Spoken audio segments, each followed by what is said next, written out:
Okay, today I want to talk about some of the subtleties about having a closed headless content management system as distinct from a more open book one.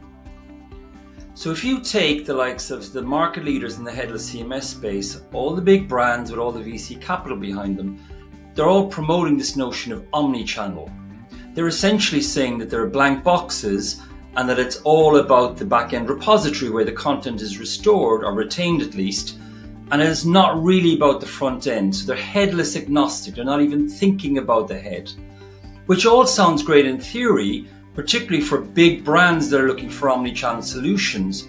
However, it breaks down pretty quickly when you look at the thing that's missing in all of this. What's missing?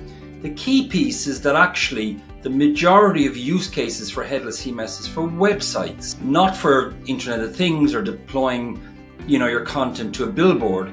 Sure, there are some edge cases where they're the use, but actually in most instances, it's for building a website.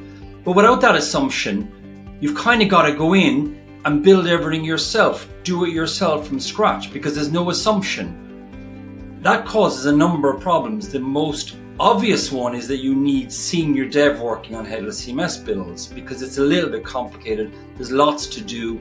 It's not like the old WordPress model where you have your template, your playbooks, your plugins, your processes, your systems where you can rinse and repeat quite quickly.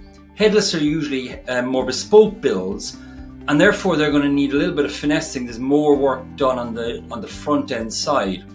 The flaw with most of the leading providers though is that they're just overly complicated. Why? Because when you assume that there's no use case in mind, you kind of have to leave everything open to give people the flexibility, but then there's a lot more work for developers. What does this all result in? Well, it's kind of obvious. Inflated costs for building headless sites because you need senior devs, a lot more time on doing the nuts and bolts and all the little jobs that need to be done.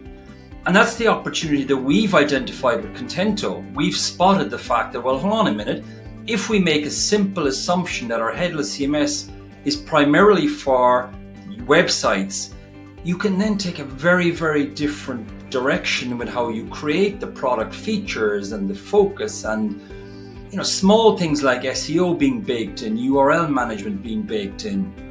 We've got this ability to create starter kits for different websites where you can actually just leverage the work of us and others and just recreate the content structure and the outline. And part of this is putting together all these libraries of components and features that just make the job a lot easier.